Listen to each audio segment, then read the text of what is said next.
Hi guys, আজকে share করব আমার আম্মু বাসায় যেভাবে টমেটো সস বানাই।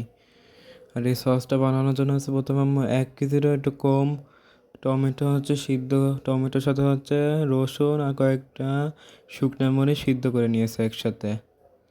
সিদ্ধ করে ঠান্ডা করে এখন সেগুলো চুষা বেছে ব্লেন্ডারের জগে দিয়ে নেবে, আর দিয়ে সেগুলোকে বেল্ট করে নেবে।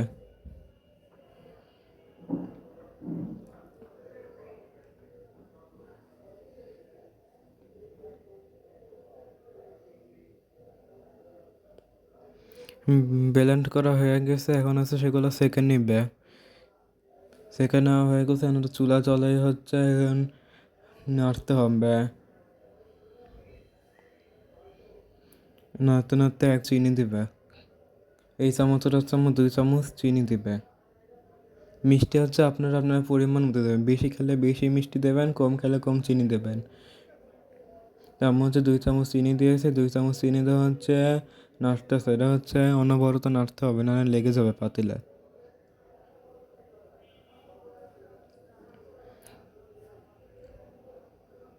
আর বাসায় টমেটো সস বানানো অনেক সহজ।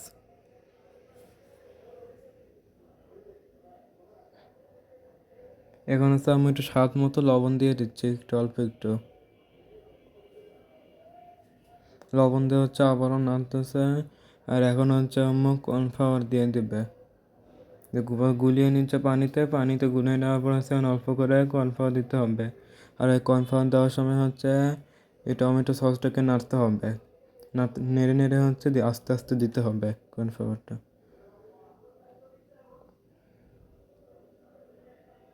আর কর্নফ্লাওয়ার দেওয়ার সাথে সাথে সসটা ঘন হয়ে যাবে। এখন 2 চা চামচ ভিনেগার দিবে। আপনারা যদি বেশি পরিমাণে সস বানাতে নেন বেশি ভিনেগার দেবেন, আর অল্প বানানো অল্প ভিনেগার দেবেন। তো ভিনেগার দেওয়া হয়ে গেছে, এখন আবার নাড়তেছে। তো সস হয়ে গেছে, আর এরকম ঘনত্ব করেছে। এখন এটা ঠান্ডা করে এটা বাটিতে তুলে নিবে। এই যে সসের ঘনত্বটা তো দেখতেই পাচ্ছেন, এরকম ঘনত্ব করেছে। আপনারা ঘন বেশি খেলে ঘন করবেন, আর পাতলা খেলে পাতলা করবেন। আর আম্মু এখানে ভুল করেছিল, টেস্টিং সল্ট দিছিল না। আর টেস্টিং সস কিন্তু টমেটো সসের স্বাদ আসবে না। তো পদ্ধতি বাটিতে নামিয়ে নিয়েছেন, আবার একটা ফ্রাই প্যানে সস দিয়ে টেস্টিং সস দিয়ে আবারও নেড়ে একটু মিশিয়ে নিচ্ছে চুলা জ্বালিয়ে। আর আপনারা কিন্তু এই ভুল করে না, টেস্টিং সল্ট দিতে হবে অবশ্যই। তো যাই হোক, টমেটো সসটা ঠান্ডা হয়ে গেছে, এখন একটা বোতলে ঢেলে নিচ্ছে। আর সস 1 কেজিরও কম নিছে, আর এই সসটা 225 গ্রামের বোতলে হয়ে গেছে। আপনারা এইভাবে বাসায় সস বানিয়ে নিতে পারেন। আর ভিডিও ভালো লাগলে লাইক, কমেন্ট, শেয়ার, সাবস্ক্রাইব করবেন।